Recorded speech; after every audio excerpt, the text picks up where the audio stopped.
In this video, I'm going to show you some tips of how high-level fighters hit the heavy bag.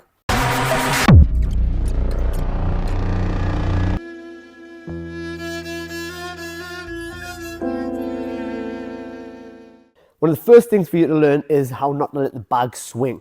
So when you see beginners hitting the bag often swings a lot, kind of like this when you're throwing punches. To prevent the swing, you want to hit against the momentum of the bag. So as it's coming into me, so if I was swinging, I try to hit as it's coming in,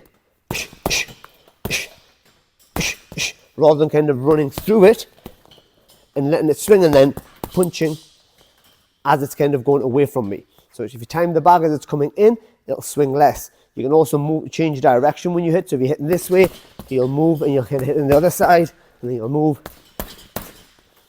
Learning to time the swing of the bag and hitting against the momentum will also help you learn a little bit of timing on the bag and where to snap your punches.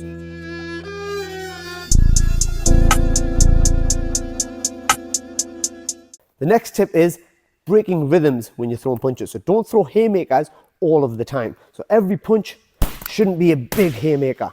Yeah, so what you want to do is change your rhythms. You're throwing speed strikes and then putting power strikes in between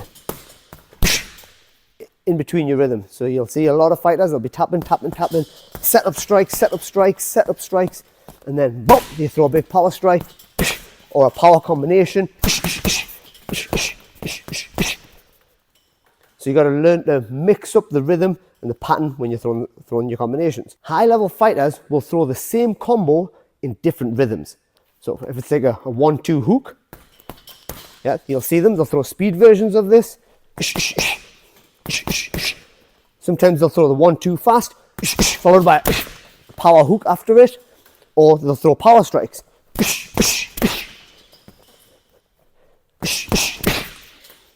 So throwing same combinations in different rhythms helps you kind of learn how to make different setups as you're throwing punches.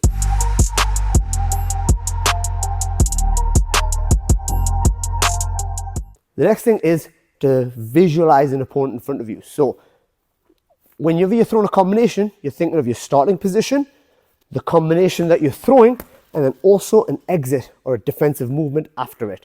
So if I'm here, I'll be ready, a couple of feints and fakes, I'll throw my combination, and then I'll exit out, keep my guard tidy, visualizing strikes coming back to me. So you're always in position after you throw. So I'll keep my chest tidy, put my fakes, and then I'm in, then I'm out. I'm still, block maybe, guard's tidy. So you have to make sure you're thinking of the position you start from, the attack you're throwing, and also the exit. So you're in position to do something all of the time.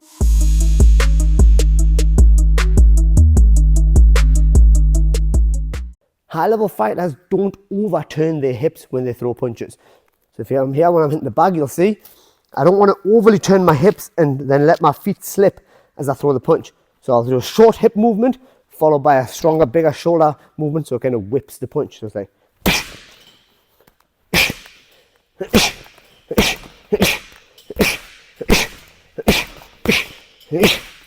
a short hip movement followed by a bigger shoulder movement, so you can get that snap in the punch. You have to be careful not to let your feet slip as you're throwing punches.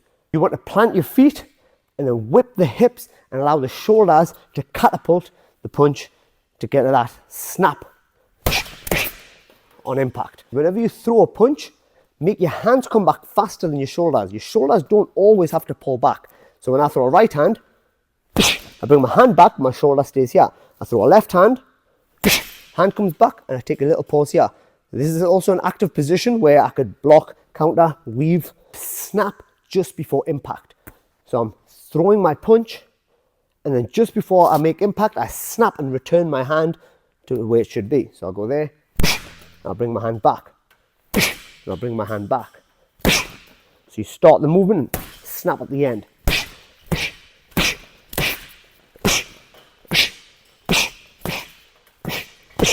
And then once you start making that faster, it just becomes regular combinations. You take small pauses at the end of a punch, the hand returns, and then you're in position to see what's coming. So over here, I could throw right hand, little pause, can take a small pause. I can throw a combination with a small pause at the end. Hands always come back after the snap, but my body and shoulders can stay in position.